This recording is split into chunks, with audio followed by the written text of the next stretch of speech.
Binayarang food orders sa Toronto, hindi nakuha noong holidays. Paano nga ba masisigurong legit ang mga sinusuportahang negosyo online? May report si Paula Saraza.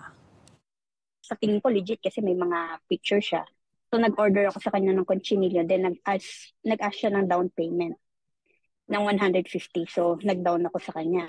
Paano niya naatim na kapwa niya Pilipino, lulukuhin niya?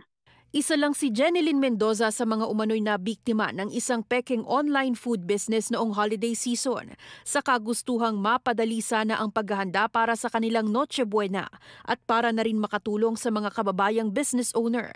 Nag-order si Mendoza sa Pagkaing Pinoy, isang online food business na una niyang nakita sa kilalang Filipino Facebook group sa Ontario.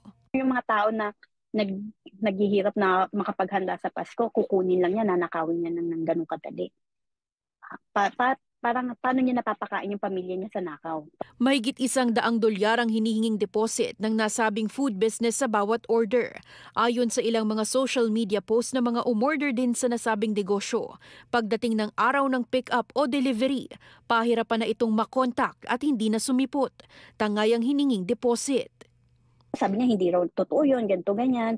So nakikiusap siya na baka pwedeng wag ko na raw yan, no, ituloy yung pag-refund. Sabi ko hindi na kasi kako,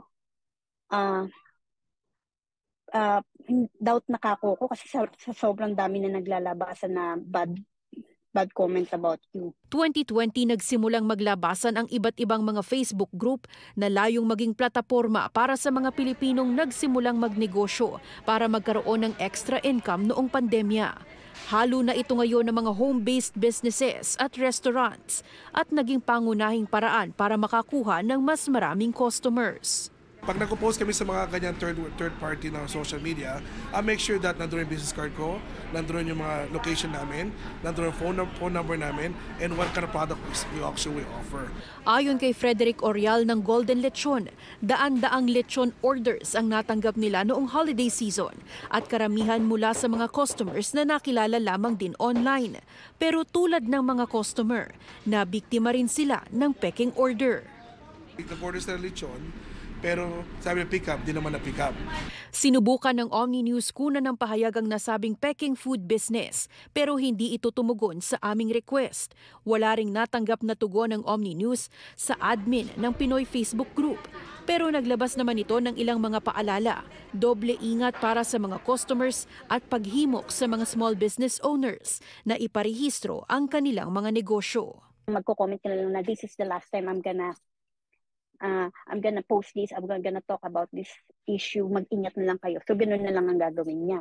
So dapat gumawa siya ng action kasi pages niya yun eh. Sa mga customer na gusto mag-order sa online, the first thing I told them, check your vendor, kung talaga legit sila.